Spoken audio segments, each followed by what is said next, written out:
Me permitiré dar lectura a una breve síntesis de la trayectoria profesional del doctor Jorge Eduardo Arreola Cavazos.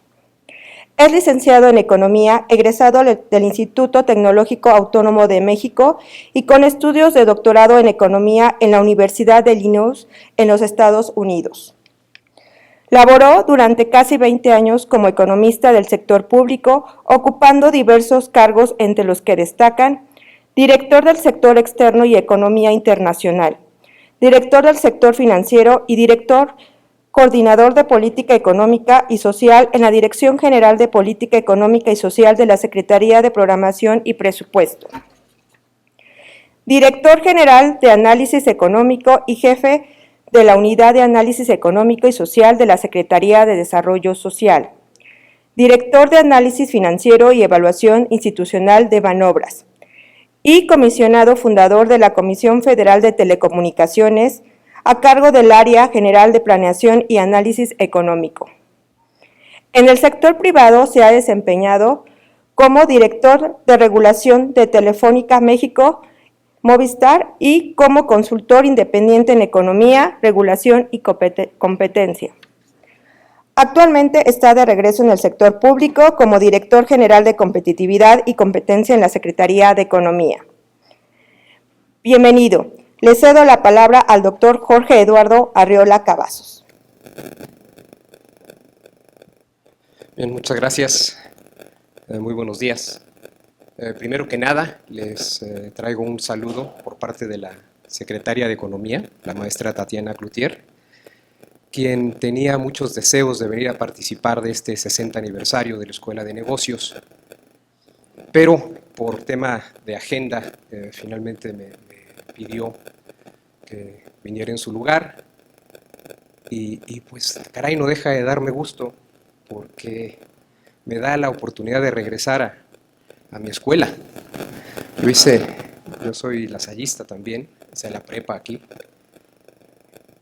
Y hace 45 años tuve la única oportunidad de estar parado donde estoy ahorita y con un micrófono en la mano en una ceremonia. Me eché completito un poema que se llamaba La raza de bronce, llamado Nervo, en una celebración, y todo segundo de prepa que llenaba el auditorio estaba aquí. Ya sabrán todas las bromas que se gastaron mientras hice la presentación, pero para mí es de verdad muy emotivo el poder regresar a estas aulas y estar aquí con ustedes.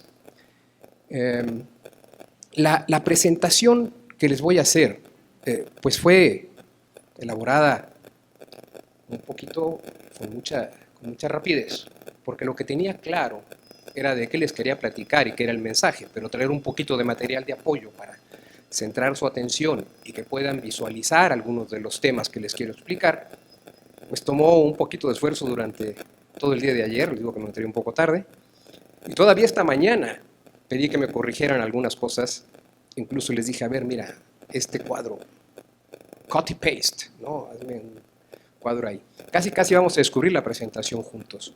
Pero el mensaje que les quiero traer es para ustedes que son de Escuela de Negocios, es los retos que nos plantea el llegar a este momento en el que están ustedes, terminando la carrera, dispuestos a empezar a trabajar, en un contexto económicamente muy complicado.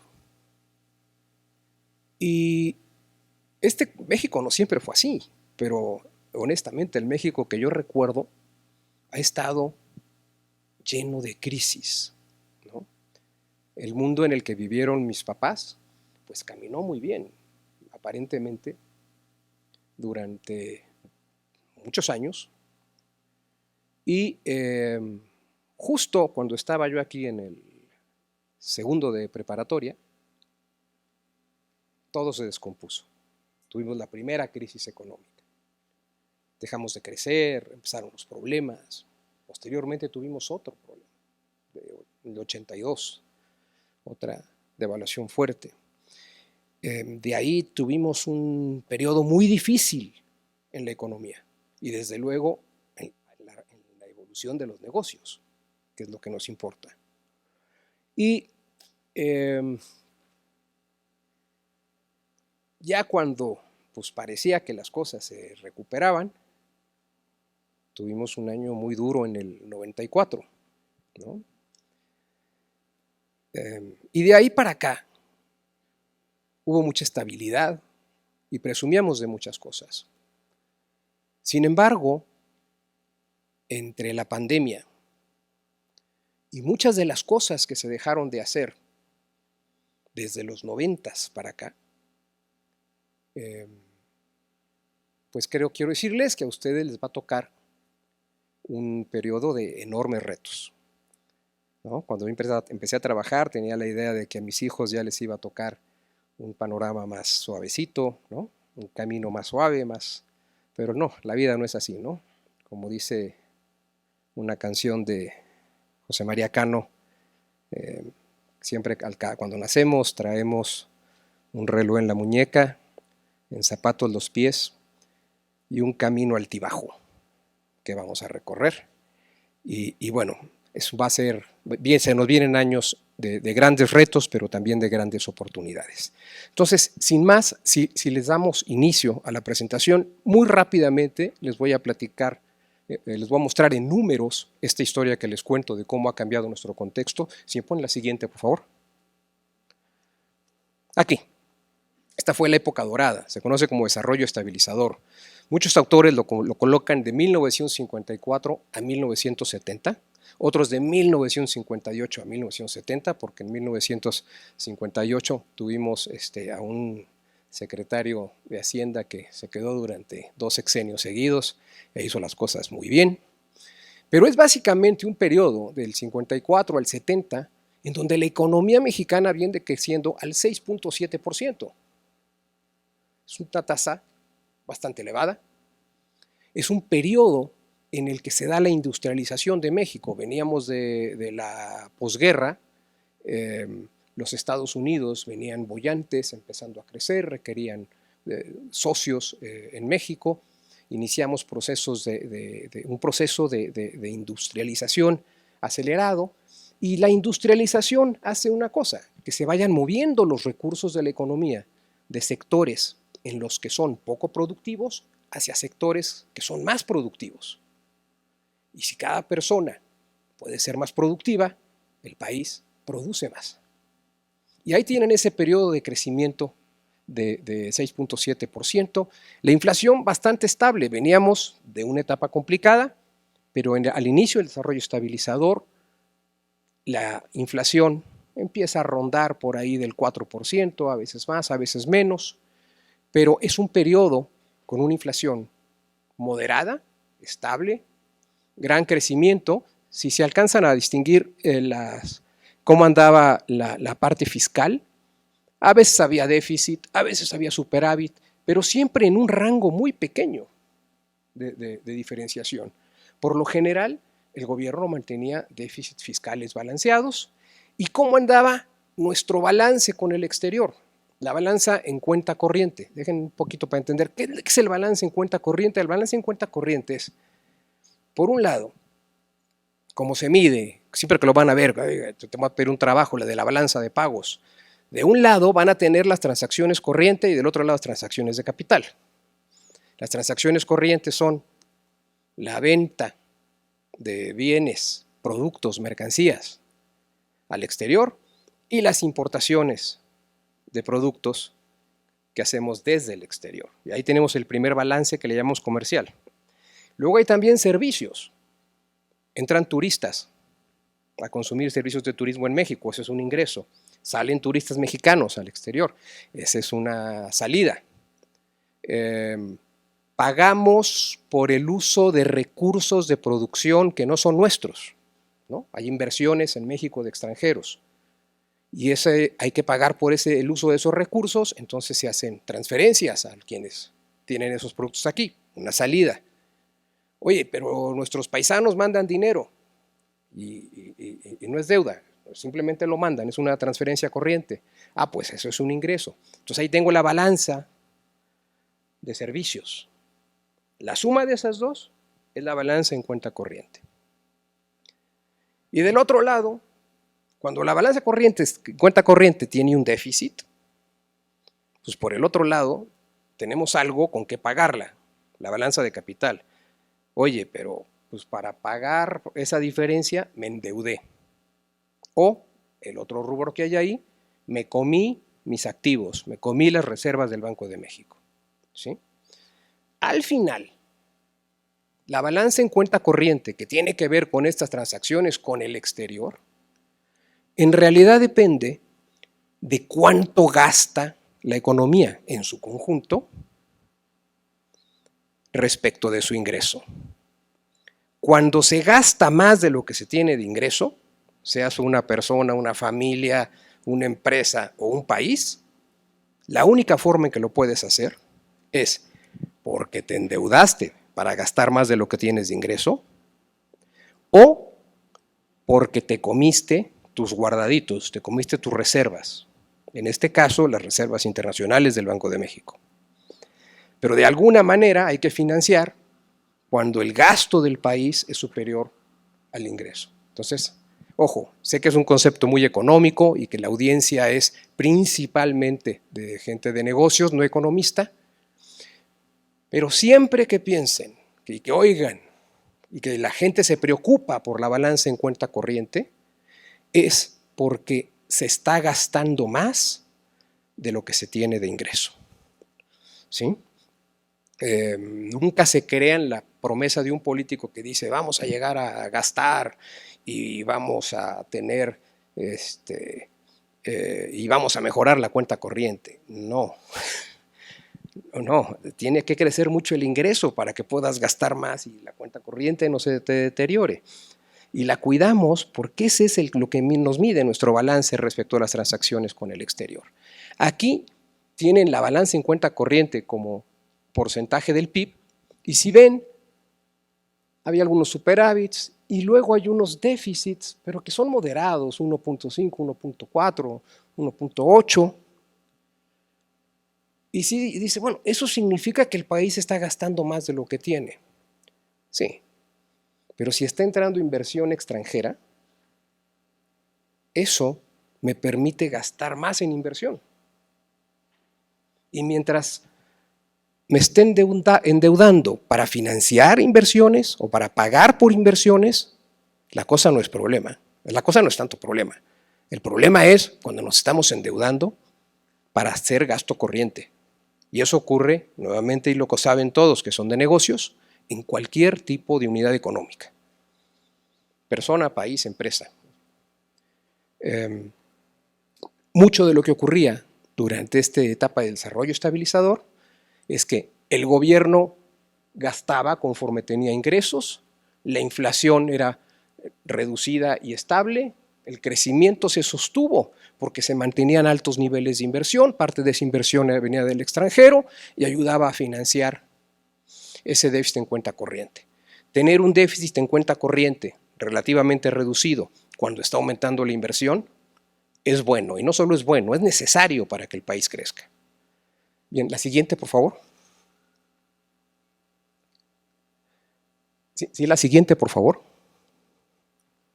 Bien, como les decía, ¿por qué crecía el país? Porque se estaba industrializando México, pero cuando llegamos a los 70s, la capacidad para seguir creciendo por esa vía es más estrecha. ¿Por qué? Porque cuando empezamos a crecer era porque se sustituían importaciones. Cosas que antes se importaban se hacían en México, se empezaban a hacer en México. Y el mercado interno daba hasta cierto punto. A finales de los 70s alcanzamos a llegar a esos límites y, pues en opinión de muchos, yo me encuentro entre ellos, era la primera llamada para decir, hey, ya no hay que seguir protegiendo al productor nacional, hay que empezar a buscar los mercados del exterior, hay que abrirse, porque el mercado interno ya no nos da mucho. Además de que para que creciera la industria nacional, etcétera, se le protegía. Y entonces de pronto, de manera anecdótica, yo soy del norte del país y llego a México a principios de los 70s. Y en mi casa teníamos refrigeradores con congeladores como son ahorita. Tú abres tu congelador y en el congelador no hay escarcha. Llego a la Ciudad de México y mis compañeros, cuando llegaban a mi casa y yo abría el congelador, decían, oye, ¿por qué tu refrigerador no tiene hielo? Pues porque los refrigeradores no, pues así son. Y no, todos los refrigeradores que se vendían en México hacían escarcha, como los refrigeradores que tenían los abuelos. Y aquí se seguían produciendo. Más aún, el día que me casé joven, en el 83, mi papá me regaló un refrigerador. Y por primera vez en la vida, el refrigerador que era nuevo, tuve un refrigerador que hacía escarcha. Porque en México se seguían produciendo esos refrigeradores porque la economía estaba protegida. Era como, si algunos han ido a Cuba y se encuentran los carros viejitos estos todavía circulando, pues sí, de pronto están protegidos y ahí se quedan. Y esa etapa, pues me tocó, digamos, 82, 83. La economía estaba protegida, pero tenía límites para crecer. ¿Y qué pasó en el 70? En el 70, que es cuando llega Luis Echeverría, se topa con un año flojo, el 71. El crecimiento que venía en el 6-7, veníamos en promedio, se baja como al 3. Señales preocupantes. Y llega en el discurso a llamarle desarrollo compartido, porque hace el otro era desarrollo estabilizador, este era desarrollo compartido. Y sustituye lo que era el motor de crecimiento. El motor de crecimiento de la economía había sido la inversión para industrializar al país. Y de pronto se vuelve el motor el gasto público.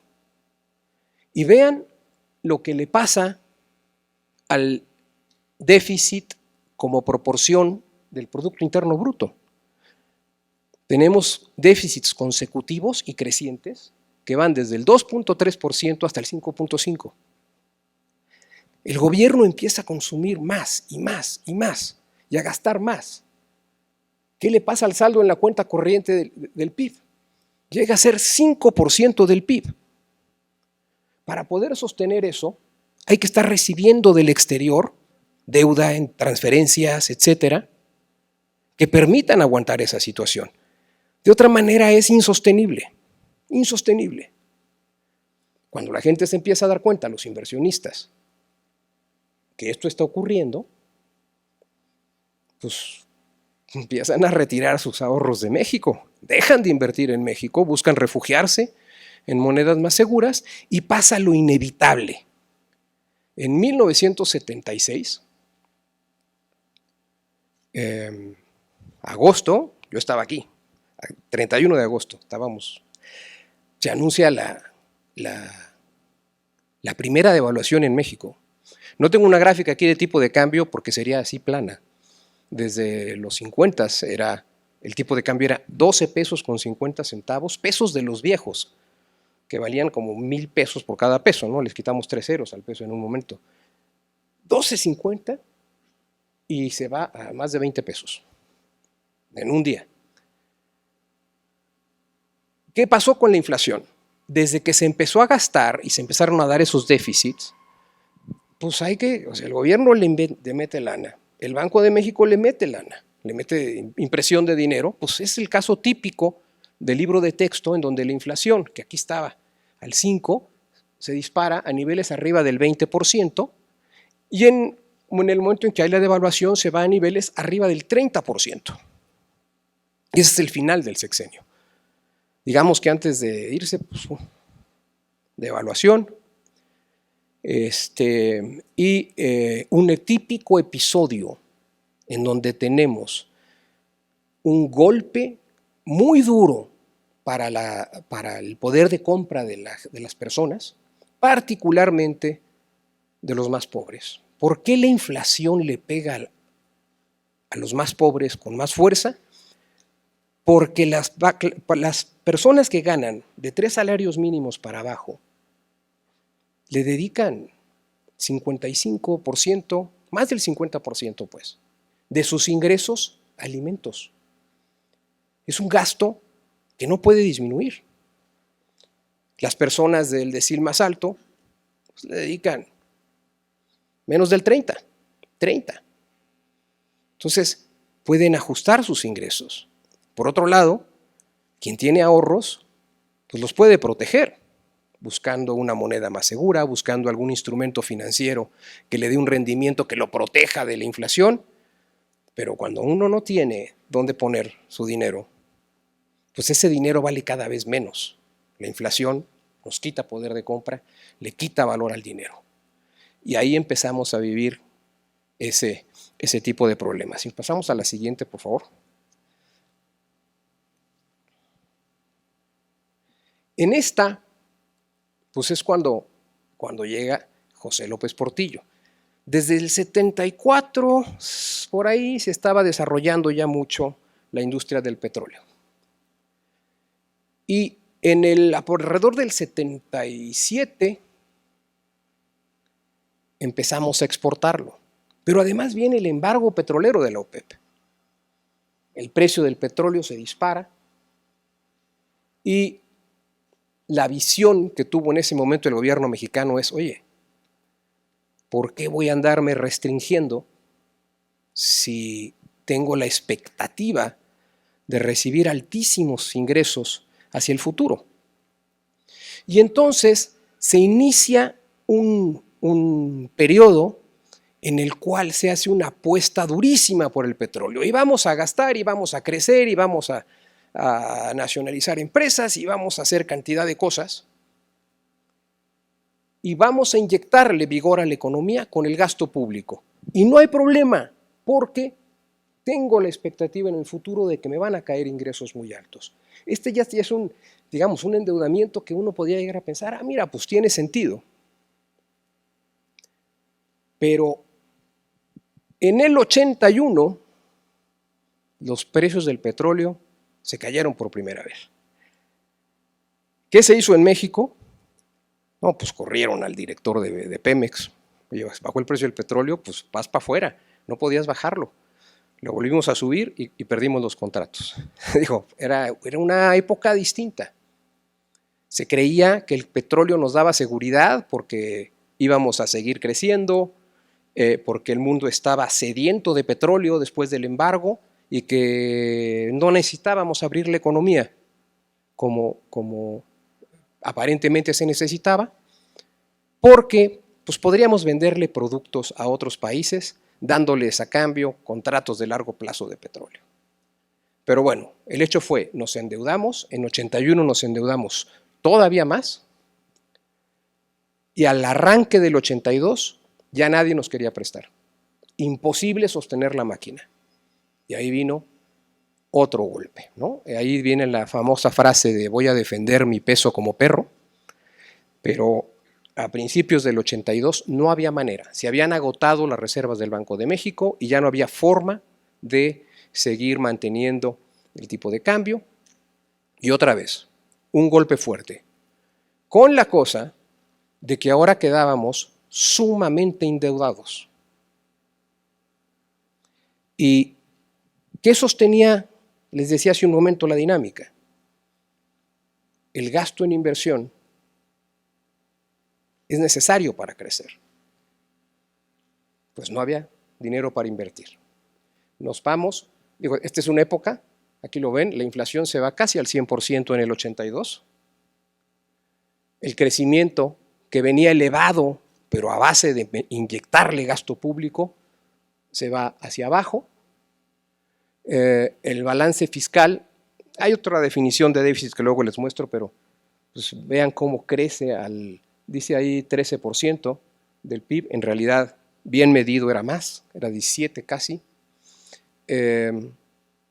Y la cuenta corriente había llegado incluso a 6.2% del PIB. En el momento en que nos quitan todos los financiamientos que nos permitían seguir gastando más de lo que teníamos de ingreso, pues esto se desvanece. Y viene otra crisis durísima. La siguiente, por favor. Pasamos de esa a una situación que se conoció como la década perdida. ¿Por qué es una década perdida? Imaginen que ya se endeudaron y que tenían planes de que el negocio iba a levantar allá adelante, pero pues de pronto el negocio se desvaneció. El precio del petróleo llegó a estar a $8 el barril, nada más para tener una idea, por ahí del 86. Cuando se esperaba, cuando estaba como en 35 y esperaban que se fuera a 50 y tantos, 60, ¿no? Pues no fue así. Imaginen qué le sucede a ese negocio. O sea, como negocio, pelas. Pero uno tiene la deuda y hay que pagarla. En principio, México tuvo que declararse en moratoria. O sea, decir, güey, pues pago si quiero, pero no puedo. Y entonces se deja durante un tiempo de amortizar deuda, pero hay que pagar el servicio de esa deuda, intereses, etc. México, que antes, si México tenía un ingreso de 100, gastaba cerca de 105 y los otros 5 venían del exterior para acá. Pues ahora, si México tenía un ingreso de 100, teníamos que mandar 10 al extranjero a pagar por esas deudas, el servicio de las deudas, no la deuda en sí, no al capital, intereses. Y si nada más nos quedábamos con 90, hay 2 tipos de gasto, de consumo y de inversión. El de consumo, pues qué tanto podemos dejar de comer, qué tanto podemos dejar de vestirnos y de ese tipo de cosas, es difícil de bajar. Pero el de inversión, la inversión se ve castigada. Para poder crecer, necesitamos niveles de inversión de alrededor del 24-25% del PIB. O sea, de todo lo que producimos, tenemos que dedicar 24-25% de inversión y entonces sí crecemos. Pero en esa época,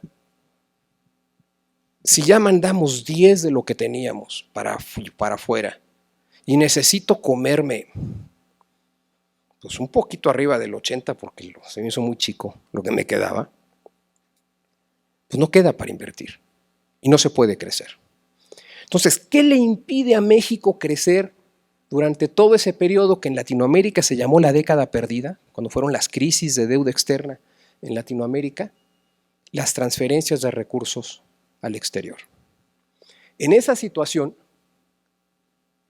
tenemos una situación de estancamiento económico. El crecimiento de todo ese periodo fue apenas 1.4% anual, con altibajos.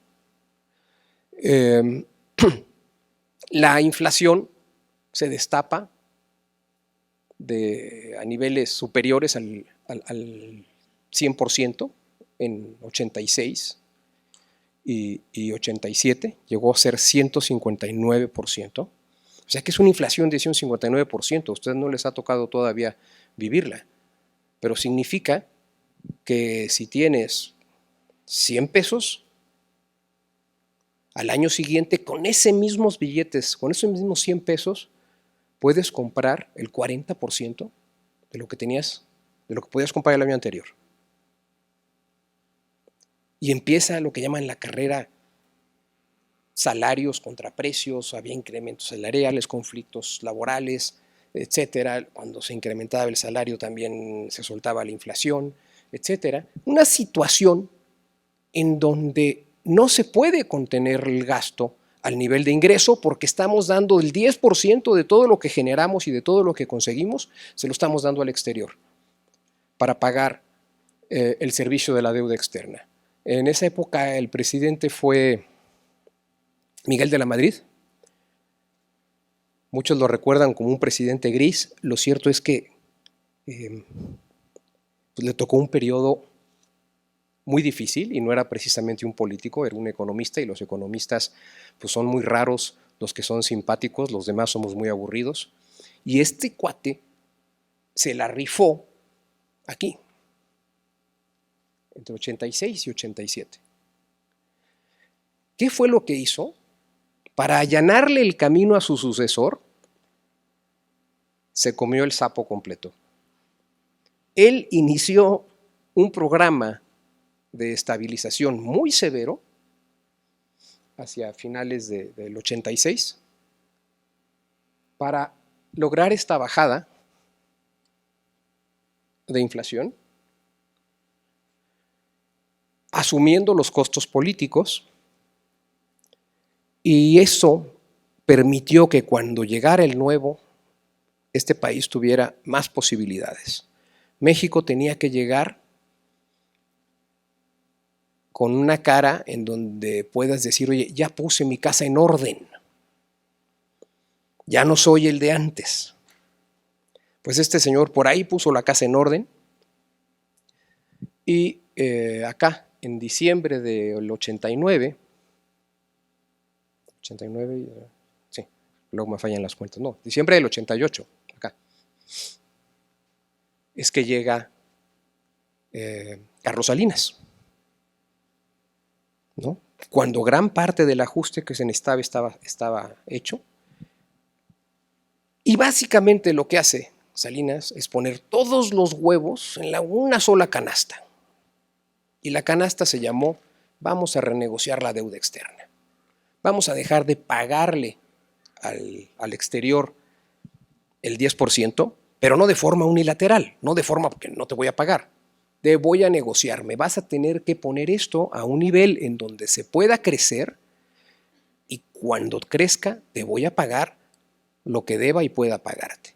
Para que tengan una idea, la deuda mexicana, de cada dólar que teníamos emitido en deuda en el exterior por parte del gobierno, se pagaban todos los intereses sobre el dólar, pero el valor de esa deuda en el mercado era un tercio, eran un poco más de 30 centavos, entre 30 y 35 centavos. ¿Por qué? Pues porque era una deuda impagable y el mercado lo reconocía, entonces los mercados ya valían menos. Pero tenían que reconocerlo para que el país dejara de pagar tanto de intereses. Y ahí viene la renegociación. Una parte es quita, otra parte son plazos, otra parte son tasas, pero había que quitarse de encima el peso de las transferencias al exterior que nos dieron lo que en Latinoamérica llaman la década perdida anterior, pero una situación nuevamente muy difícil, de muy baja inversión, difícil crecimiento. Tan pronto se empiezan a obtener los primeros resultados de esa renegociación, la inversión empieza a reaccionar, se empiezan a liberar recursos para la inversión. El balance fiscal ahí, ahorita les muestro otra gráfica, porque es muy engañoso. Como la inflación era alta, si se fijan, pues todavía, 20, 30. Como la inflación es alta, las tasas de interés nominales crecen mucho. Pero gran parte de ese nivel de tasas de interés es solo para mantener el valor del dinero. Ejemplo, y tengan cuidado ahorita, porque no están acostumbrados a la inflación.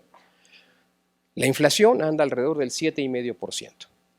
Si ustedes quieren poner su dinero en el banco ya no les va a pagar 3% como les pagaba hace 2 años, les va a pagar pues, alrededor del 7,5-8%. Y ustedes dicen, ahora sí me está dando dinero y ahora sí puedo ir haciendo ahí un cochinito. Pues no, porque lo que les está dando apenas alcanza para mantener el valor real de su dinero, su poder de compra. En economía le llamamos ilusión monetaria y hay que tener mucho cuidado con eso. Otro ejemplo personal, mi suegro, en un momento dado, cuando las tasas estaban, 50, 60, le decía, no, ya para qué trabajo, nada más con lo que tengo en el banco y lo que me pagan de intereses, con eso me da para toda la vida. Pues no, tuvo que trabajar unos años después. ¿Por qué? Porque esos 60% que le daban no era para gastarlo, era simplemente para lo que tenía ahorrado siguiera valiendo lo mismo. El dinero pierde valor con la inflación. Si el banco les paga 7,5 y la inflación es de 7,5, si se gastan algo de los intereses que tienen ahí, el valor real de sus depósitos va a bajar. Entonces, cuidado, eso es la ilusión monetaria y se dio mucho aquí en México. Pero el hecho es de que los déficits tan grandes lo que están reflejando son el pago de intereses de la deuda que se pagan como intereses nominales. Ahorita les corrijo eso para que vean de qué tamaño fue el ajuste. ¿Qué sucede con la cuenta corriente? Pues la cuenta corriente, aquí nos falta todavía un poquito de la parte de atrás, pero la cuenta corriente estuvo hasta que se hizo el ajuste y empezamos a tener un poco más de capacidad, estuvo en superávit, a pesar de que la cuenta corriente incluye todos los pagos de intereses de la deuda, ¿eh? Pero la cuenta corriente, o sea, además de que se pagaban todos los intereses de la deuda, teníamos que transferir más dinero que eso. Y por eso la cuenta corriente está en superávit. Uno puede decir, oye, hay superávit de cuenta corriente, qué bien estamos. No, no se equivoquen. Superávit en cuenta corriente significa que gastamos menos de lo que tenemos de ingreso. Eso está muy bien si te llamas Japón. Pero si te llamas México y necesitas invertir para crecer, lo que necesitas es que entren recursos del exterior para que podamos gastar más, pero en inversión, no en consumo. La siguiente, por favor. Bueno, después de eso viene el periodo en el que ya no nos vamos a centrar, porque ahí es en donde vamos a aterrizar hoy. ¿Qué sucede durante los últimos 30 años?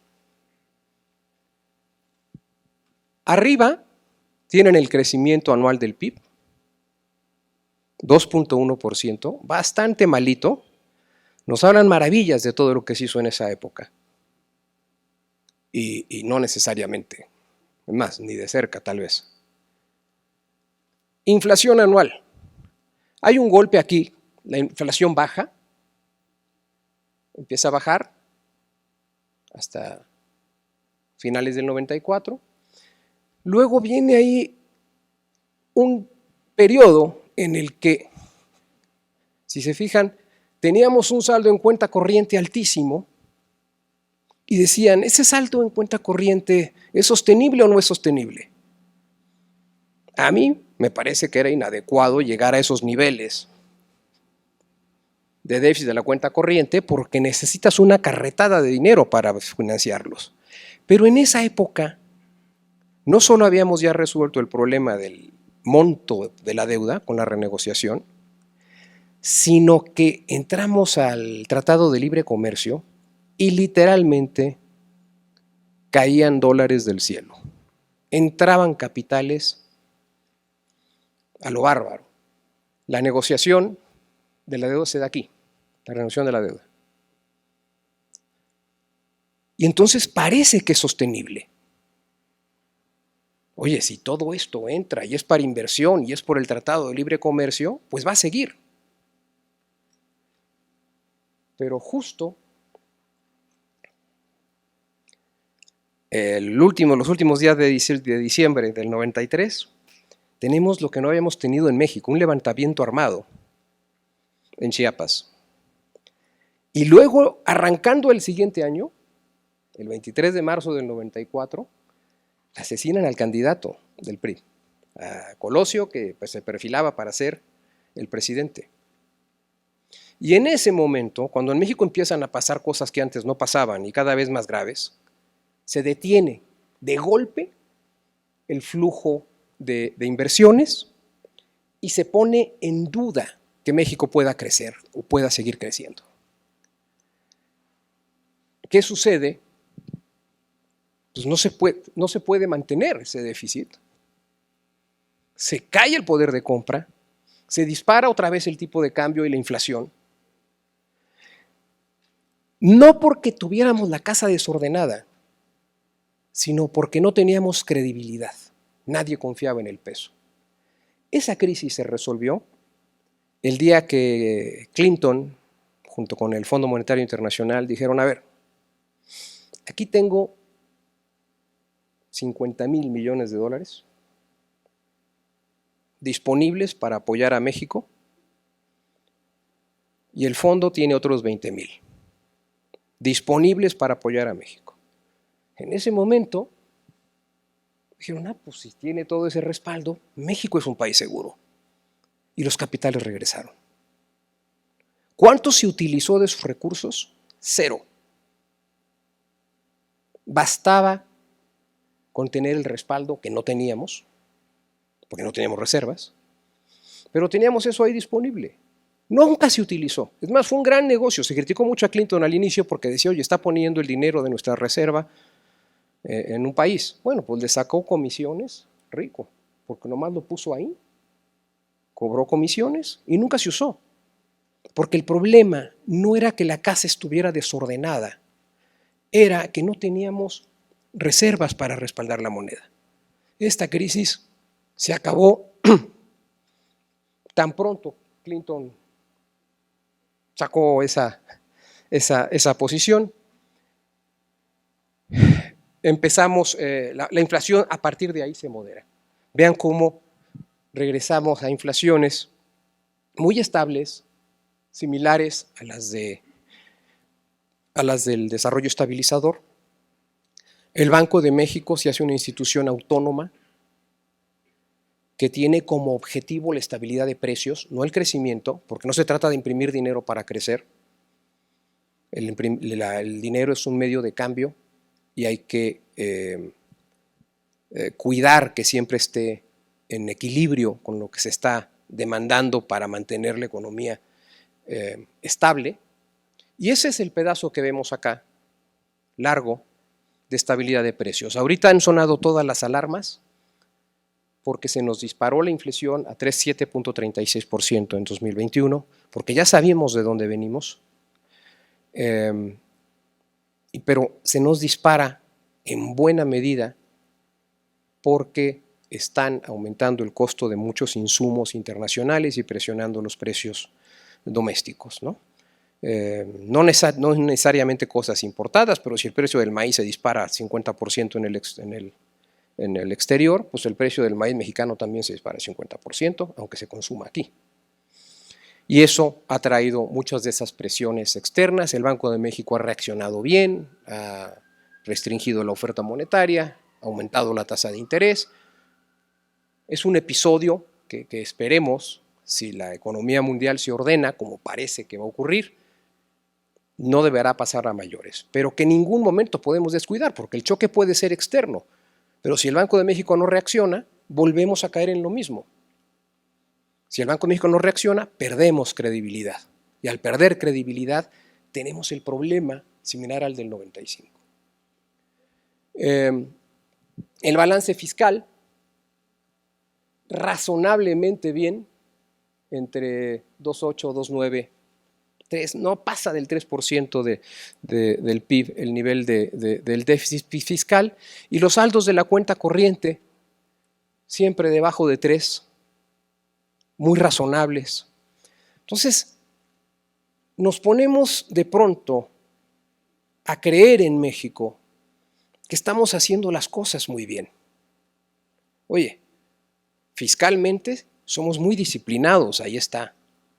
Los precios están controlados, ¿no? Y si ya les tocó escuchar declaraciones, no, las finanzas mexicanas son muy robustas, aguantan un choque externo, estamos blindados. Antes los choques externos nos descarrilaban, ahora son como un catarrito, ¿no? Ahorita no nos hace nada. Creyendo que esto es lo correcto. Y, sin embargo, el crecimiento no se ha dado. 2.1%. Son 30 años de haber estado diciendo, estamos haciendo lo correcto, somos los más disciplinados, somos los más ortodoxos. Hicimos la apertura comercial. Nos integramos a las cadenas globales de valor en el mundo, que no es poca cosa, es muy importante. México es uno de los países que tiene mayor capacidad de competir en el mundo. En la Universidad de Harvard hacen una cosa que llaman el índice de complejidad, que mide una economía, qué capacidades y talentos tiene para poder competir en el mundo con manufacturas sofisticadas que requieren procesos de producción sofisticados. Y México está millas arriba de Latinoamérica, del resto de Latinoamérica. arriba de incluso de muchos países europeos, Francia, España, Italia. México está apenas abajo de China. En este índice, China es alrededor del 17, México el 18, pero es que en México se ha desarrollado esa capacidad para poder adoptar procesos de manufactura complejos y tener éxito en la competencia internacional. Pero no crecemos. ¿Qué está pasando? Y si pasa la siguiente, por favor, nada más para que se den una idea de lo que ha pasado. Por favor, la siguiente. Miren, aquí era las otras que les decía de los déficits públicos. Era tan complejo medir el déficit de manera razonable que hicimos una clasificación que era financiero, primario y operacional. Quiero que vean nada más donde dice déficit primario y que vean cómo ese déficit. Hablé primero que llegamos al 76, en el 75 llegó al 6% y 2 años después se redujo al 2%. O sea, el gobierno en lapso de un año dejó de gastar 4% del PIB de gasto. De ese tamaño tuvo que ser su ajuste. En la otra crisis, que fue 82. Vean el tamaño del déficit primario, 7.3% del PIB. El déficit primario no incluye nada de pagos financieros, solamente gasto, gasto sin contar intereses. 7.3%, sin contar intereses. Y al año siguiente, superávit de 4.2%. Ahí sí se dan cuenta, hay un cambio de 11 puntos porcentuales del PIB porque desapareció la forma de pagarlos. Pasamos de recibir dineros del exterior a mandarlo hacia afuera. Y ese cambio en déficit primario es imposible, sin mucho dolor para la sociedad. Y eso fue lo que atravesamos, ¿no? Tras eso, no sé en qué trabajo me costó conseguir esto, lo conseguí hasta hoy en la mañana. Pero de ese tamaño fue el esfuerzo y de ese tamaño fueron los desequilibrios. Después de eso, como que nos grabamos así en sangre, no podemos gastar como gobierno más de lo que tenemos de ingreso. No podemos, no se puede. Hay que tener equilibrio. Pero en 94 tuvimos otra crisis. ¿Me pasa la anterior, por favor? Este pico ahí. ¿Por qué se dio ese pico? Pues se dio por este déficit. Oye, pero el gobierno no estaba gastando más de lo que tenía de ingreso. ¿Por qué hay déficit? Y la respuesta es muy simple. Porque el sector privado está gastando más de lo que tenía de ingreso. Tan pronto regresamos a los mercados de capitales y las cosas empezaron a funcionar, pues nos empezamos a sentir como de primer mundo y toda mi generación hizo lo que nunca había hecho y la de mis padres lo que tenían mucho tiempo de no hacer. Comprar un coche a crédito, sacar una hipoteca, etc. Eso a nivel personal. Las empresas también se endeudaban para crecer. Entonces el sector privado fue el que empezó a gastar más. El sector privado, incluyéndonos nosotros como consumidores individuales, empezó a gastar más de lo que tenía de ingreso porque existía un mercado financiero que nos permitía hacerlo y que estaba alimentado por flujos del exterior que entraban a México porque íbamos muy bien y porque hacíamos las cosas muy bien. Pero desde ahí ya sabíamos que no teníamos que portarnos bien. Hay que cuidar el déficit en cuenta corriente, dijimos después. Entonces, pasamos a la siguiente. Y pasamos a la siguiente. Este es un indicador del PIB per cápita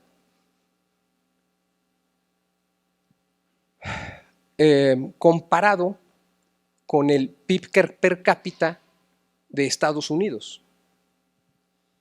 Vean México, que es la línea roja de hasta arriba. Soy ciego de colores, si me equivoco en los colores me disculpan por qué. Pero arriba México.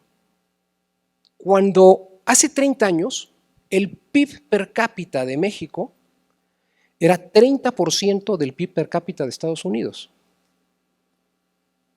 Pero a lo largo del tiempo, el PIB per cápita de México representa casi el 20%. En esos 30 años, el producto por habitante, que ya era malo, era un 30% el de Estados Unidos, ahora es 20% el de Estados Unidos. Y si nos comparamos con otros países, este blanco con rojo es Polonia. ¿Vean dónde está Polonia?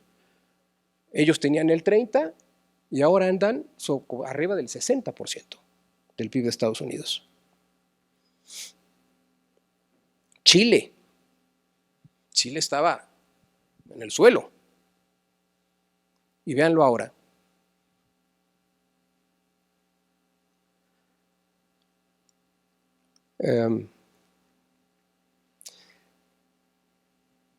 Lo hemos hecho, algo hicimos mal, muy mal. Por más que pensemos que fuimos muy disciplinados y que veníamos bien y que se hacían bien las cosas en la economía. Vamos a la siguiente, para poner esto también en perspectiva. La siguiente, por favor. ¿Qué fue lo que pasó? Durante esos años había estabilidad, había inversión, sí, cada vez había más capital en México. Piensen, ¿qué necesita un país para crecer? Trabajo y capital, ¿no? Empleos e inversiones. ¿Creció el trabajo? Sí. ¿Creció el capital? Sí, no lo que debiera, pero creció. Entonces, ¿por qué no crecimos? Porque ese trabajo y ese capital era cada vez menos productivo. Perdimos productividad. La productividad, aumentar la productividad es con el mismo recurso cada vez producir más. Perder productividad es con el mismo recurso produces menos. Y México, a lo largo de todo este periodo, perdió productividad. La siguiente, por favor. Esa línea verde que ven ahí es cómo hubiera crecido el PIB per cápita si la productividad hubiera crecido igual que creció con el desarrollo estabilizador que ya platicamos. El PIB de México sería 3 veces más alto del que tenemos hoy día. Solo si hubiéramos ido incrementando la productividad por trabajador, la productividad por unidad de capital, al ritmo que lo hicimos en el desarrollo estabilizador. No estamos hablando de gasto público, no estamos hablando de todos los desequilibrios que hemos tenido. No, estamos hablando de la productividad de los negocios. Y este otro es, bueno, porque pueden decir, no hombre, que eso viene de los 50s y 70s, 60s y 70s, ¿no? Eso no, eso ya pasó, es una época pasada, no. Si ponemos lo que hizo China en productividad, no en otras cosas, solamente el crecimiento de productividad sobre la evolución de la economía mexicana, del trabajo y del capital y la inversión y todo eso, pero conservando los niveles de productividad similares a los que tuvo China durante ese periodo, también sería el triple el PIB per cápita. Hay un economista, Paul Krugman, ganador del premio Nobel, ese sí es simpático y escribe bien, escribe en New York Times, por cierto, una columna. Dice que en el corto plazo la productividad no es lo único. Pero en el largo plazo es casi todo, ¿no? En el largo plazo podemos tener, oye, ¿qué pasó? ¿Por qué estoy aquí en lugar de estar allá arriba? Por la productividad, porque no creciste tu productividad, la descuidaste. Este trabajo no es mío, si pasan al siguiente, lo hizo el Banco Mundial para nosotros. Estuvimos trabajando estos últimos 2 años. Bueno, quienes más trabajaban eran ellos, ¿no? Nosotros sencillamente los acompañábamos. ¿Y qué encontramos? La productividad no ha crecido en México. Eso ya lo sabemos, sí. Pero en este trabajo analizamos todos y cada uno de los factores que son importantes para que crezca la productividad y la productividad no crece. ¿Pero qué ha pasado en los factores individuales? Lo primero es que se ha creado una brecha enorme, así como decimos, oye, cada vez hay los ricos más ricos y los pobres más pobres, pues también está ocurriendo en la economía. Tenemos un segmento de la economía, menos del 10% del valor de la economía, que está creciendo, y el 90% restante perdiendo productividad y sin acceso a los factores elementales para ser más productivos. Si le das a la siguiente, por favor. Diferencias regionales.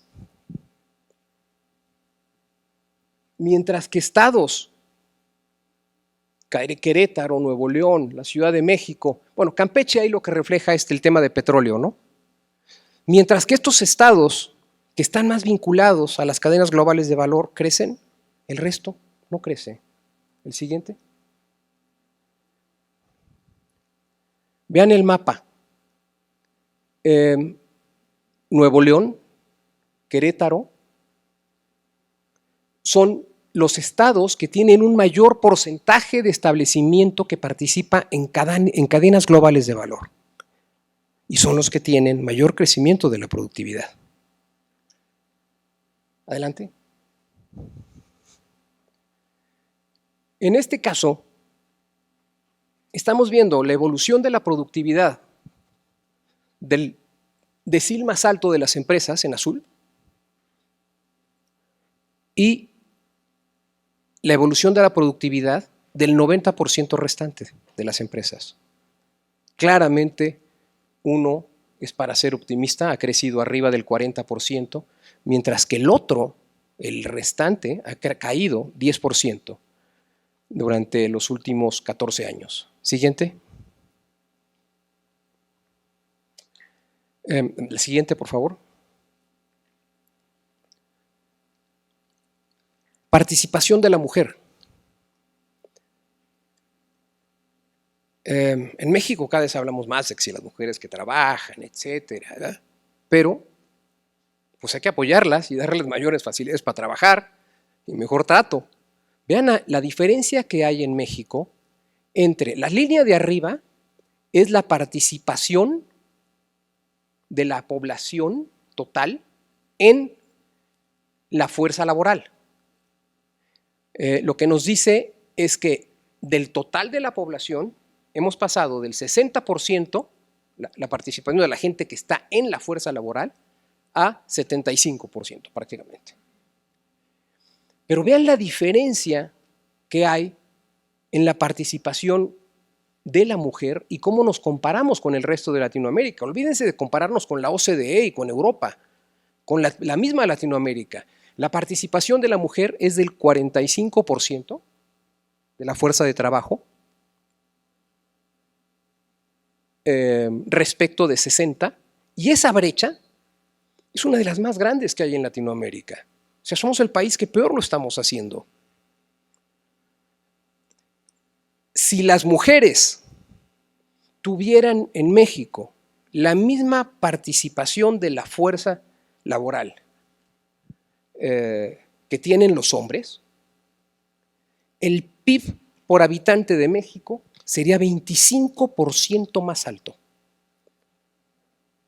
Se puede decir que estamos perdiendo el bono demográfico. En México había muchísimos jóvenes en relación a la población adulta, entonces esa gente que va a llegar a trabajar va a hacer que el país crezca. Pues ya no tenemos bono demográfico, ya nos lo comimos. La estructura de edades de la población ha cambiado. ¿Dónde está la oportunidad de jalar mayor fortaleza y productividad en la economía? En la participación de la mujer. claramente. Y esta, la siguiente por favor, es todavía más clara si lo vemos a nivel regional, porque ese 25% que mencionamos hace un momento se descompone. En el norte, que es en donde mayor participación tiene, la ganancia sería como del 22%. Pero en el sur, en el sureste de México, en la región más pobre de México, el impacto sería un PIB per cápita hasta 30% más alto. Entonces, ¿qué tenemos que hacer? Tenemos que trabajar por más productividad. Y más productividad implica también la incorporación, en términos justos, de la mujer al trabajo. Adelante, la siguiente, por favor. Voy a pasarlas estas muy rápido para terminar. Ya les mencioné la integración a las cadenas globales de valor. México es un rockstar en integración a cadenas globales de valor, en términos de la industria automotriz, en términos de electrónicos. Sí, pero el problema es que esa participación de las cadenas de valor, que nos lleva a un sector pujante de la economía, no se ha filtrado hacia los demás. ¿Y por qué no se ha filtrado? Nosotros seguimos importando un gran porcentaje del valor de lo que exportamos. En el documento que trabajamos con el Banco Mundial, la participación de los insumos importados en el valor total de las exportaciones del sector manufacturero en México es del 47%, y de los bienes producidos nacionalmente 28%. Y ejemplo, China, los insumos nacionales que tienen en China representan 3 veces más que los importados. La relación es totalmente inversa. Entonces, en México, las cadenas de valor no están desarrollando proveedores más abajo. ¿Y por qué no los están desarrollando? Bueno, porque esas empresas que están más abajo se han quedado rezagadas. Y vamos a ver en qué. Adelante.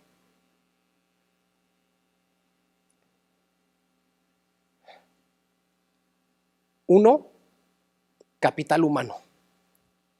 Vean el porcentaje de mano de obra calificada en estados como Nuevo León, que tiene mayor participación de las empresas en cadenas globales de valor. La fuerza laboral altamente calificada es alrededor de un 78-79%. Querétaro, que está en una situación similar, 75%. Pero conforme nos movemos a las empresas que menos participan en cadenas globales de valor, ese porcentaje se va perdiendo. Entonces, falta de personal capacitado. La siguiente, por favor.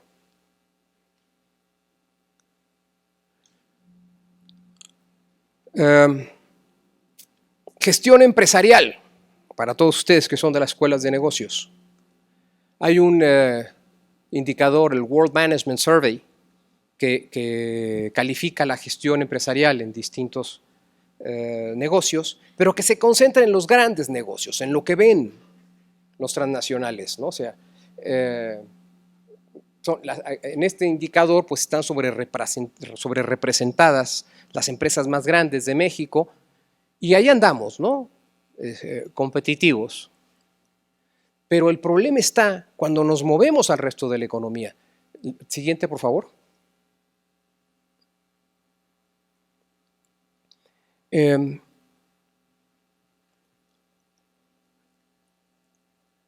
Si nos comparamos con Estados Unidos en los niveles de gestión, en los deciles más bajos de las empresas, estamos sumamente rezagados. Nuestro nivel de gestión no llega a ser ni la cuarta parte que las empresas pequeñas en Estados Unidos. Solo las empresas más grandes,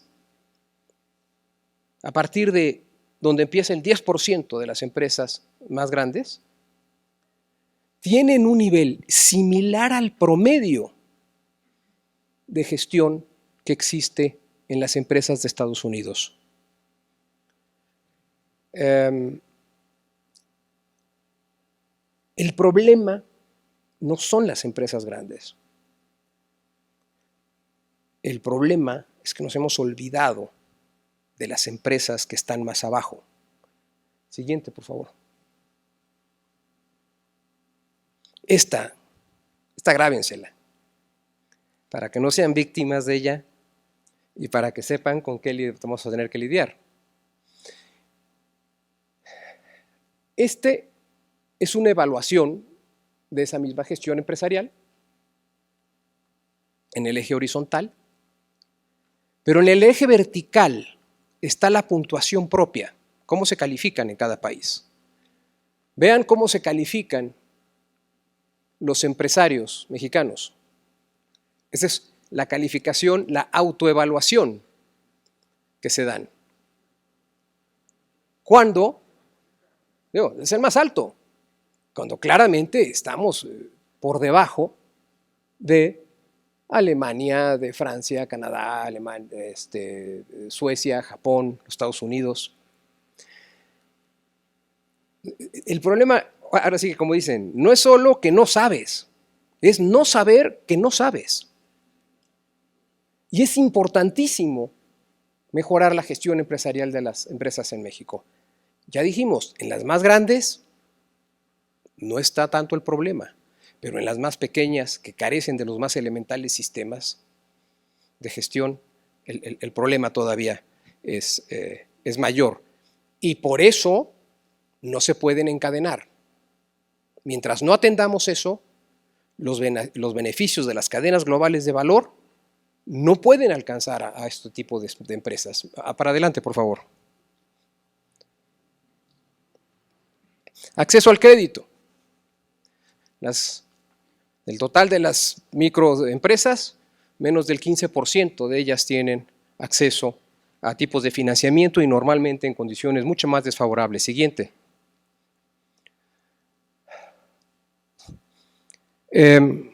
Lo peor, no está llegando el financiamiento a las empresas más productivas.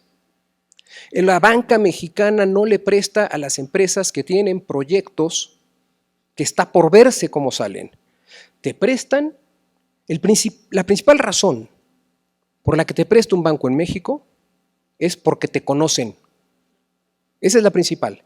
Puedes llegar con un proyectazo, pero no te conocen. Lo más probable es que no tengas financiamiento. Entonces vemos que hay una relación negativa entre los financiamientos y el índice de productividad total de factores de las empresas. Adelante. Bueno, inversión en investigación y desarrollo. La inversión más rentable, que no es necesariamente la investigación de frontera, porque es riesgosa, la más rentable es la adopción tecnológica. Pero aún en esa tenemos enormes oportunidades, pero un rezago brutal. Vean, ¿dónde está México respecto de la media mundial? Estamos acá abajo. Brasil, mucho más arriba que nosotros. Mientras no invertamos en nuevas adopciones tecnológicas, no la vamos a hacer. Adelante. El gasto privado en México en investigación y desarrollo es menor que el del sector público y viene a la baja. Y eso que el sector público le falta invertir en investigación y desarrollo, ¿no? El siguiente.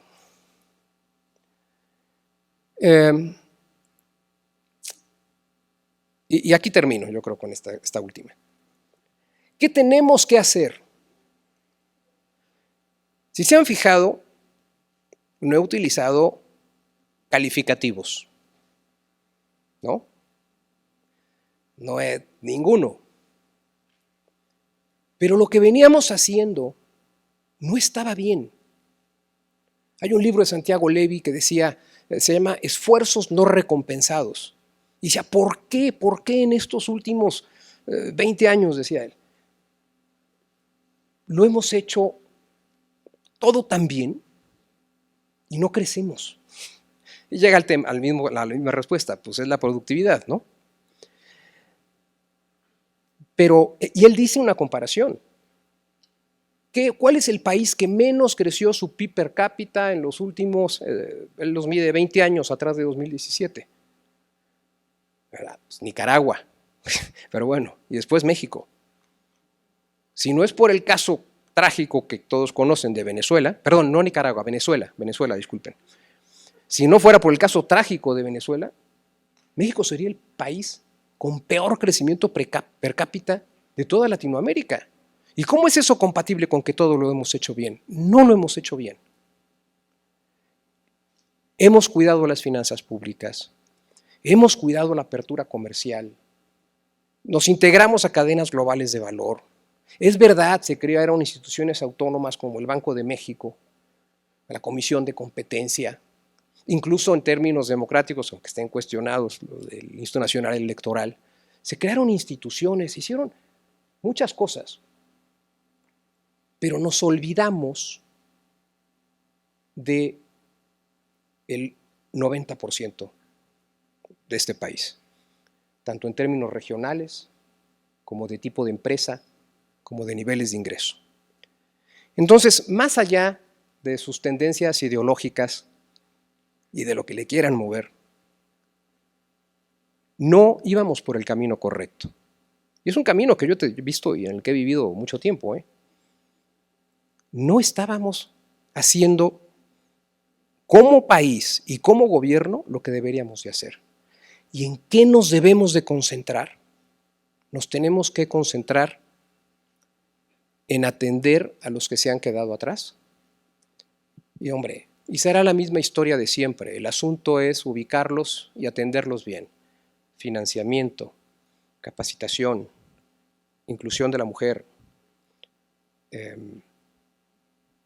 todo temas asociados a la productividad, pero orientados hacia las pequeñas y medianas empresas, que se han quedado olvidadas, se han quedado rezagadas y se han quedado fuera del progreso. Yo les agradezco mucho su atención, les deseo un futuro entretenido, va a ser una aventura, y que no pierdan de vista los valores que se infunden en una institución como La Salle. Tenemos que ser para los demás. Y si algo se nos pasó en el tema de haz bien las cosas en la economía es, tienes que ver por los demás. Hay una labor de política pública específica que debe corregir lo que el mercado no corrige, y es que los beneficios de lo que se hace bien lleguen a todas las empresas. Y para eso se necesita el apoyo y la intervención del Estado. Muchísimas gracias.